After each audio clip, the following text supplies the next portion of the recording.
Hello friends, இன்றைக்கி வீடியோவில் பார்க்க போகிறது சாமந்தி செடிக்கு நம்ம எரு எப்படி கொடுக்கலாம், எந்த எரு கொடுத்தா நல்லா தளிர் வந்து அழகாக பூக்கள் பூக்கொண்டு பற்றி நம்ம பார்க்க போகிறோம். இது வந்து மினி சாமந்தி. ஏற்கனவே கப்பு தொட்டியில் நிறைய பூவோட காமிச்சிருப்பேன், சின்ன ஒயிட் கப்பில். அந்த பிளான்ட்டு தான் இது. வேறு கப்பு தொட்டியில் இது வளருது.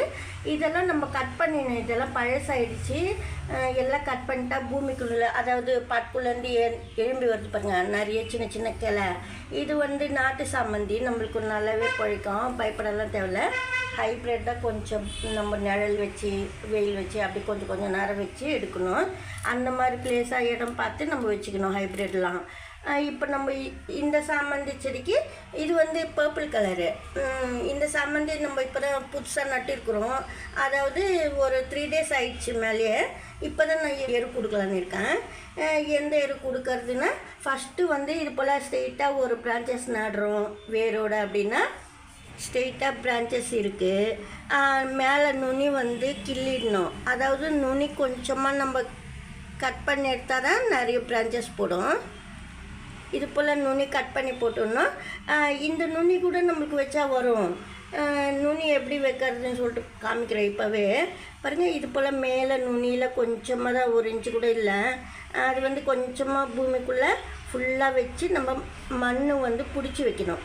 அதாவது சாயில் வந்து நல்லா அந்த லீஃபுக்கு நல்லா பிடிச்சி வைக்கணும். பாருங்க,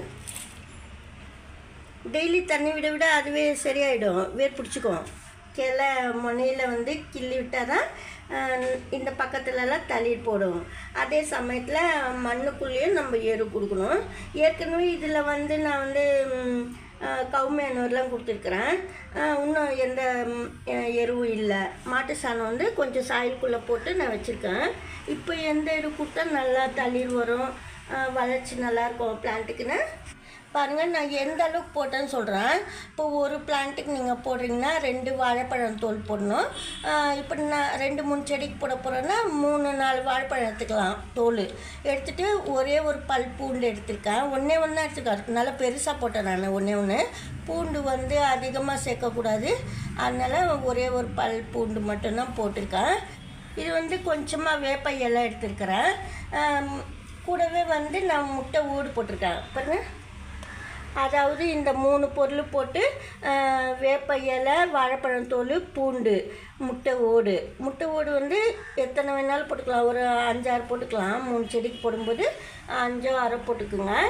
கூடவே வந்து நான் கடுகு போட்டிருக்கேன். கடுகு போட்டு பவுட்ரு பண்ணேன் முட்டை ஓடோட. அப்போ தான் நல்லா அரைக்கும்.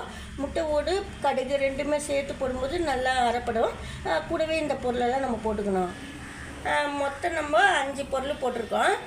இப்போ செடிக்கு நம்ம பவுடர் பண்ணிவிட்டு நம்ம போடுறோம்.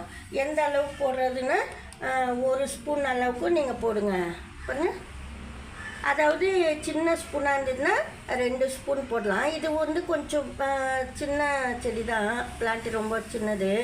அதனால நான் வந்து சின்ன ஸ்பூன் இது 1 ஸ்பூன் போட்டிருக்கேன். அதாவது சாயில் சுற்றி இருக்கிற மாதிரி நம்ம பார்த்துக்கணும். முட்டை ஓடு இருக்கிறதுனால நம்ம வந்து அப்பப்போ நீங்கள் 15 days ஒன்ஸ் இது போல் கூட கொஞ்சமாக கொடுக்கலாம். முட்டை ஓடு மட்டுமே கூட பவுட்ரு பண்ணிவிட்டு கொடுக்கலாம். நம்ம தண்ணி ஊற்றினா அதுவே பரவிடும். இது கொஞ்சம் பெரிய தொட்டி, அதனால் 2 ஸ்பூன் அளவு கொடுக்குறேன்.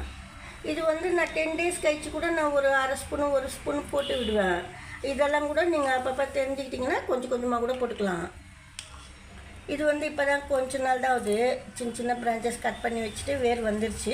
அதனால் இதுக்கு சின்ன செடினால ஒரு 1/2 ஸ்பூனு போடுறேன்.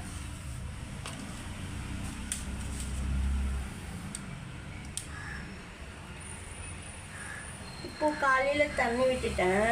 இப்போ நான் திருப்பி வீடியோக்காக நான் திருப்பி ஊற்றக்கூடாது. கொஞ்சமாக நான் ஊற்றிட்டேன். அப்புறமா நாளைக்கு கூட கொஞ்சம் ஊற்றிக்கலாம். இப்போ கொஞ்சம் தண்ணி மட்டும் ஊற்றுறேன். இந்த நாட்டு சாமந்திக்கெல்லாம் நிறைய தண்ணி வாங்குது. ஹைப்ரிட்டுக்கு மட்டும் கொஞ்சம் நீங்கள் பார்த்து தண்ணி ஊற்றிக்கணும் கம்மியாக. இந்த வீடியோவில் தான் பிடிச்சிருந்தா லைக் பண்ணுங்கள். நன்றி, தேங்க்யூ.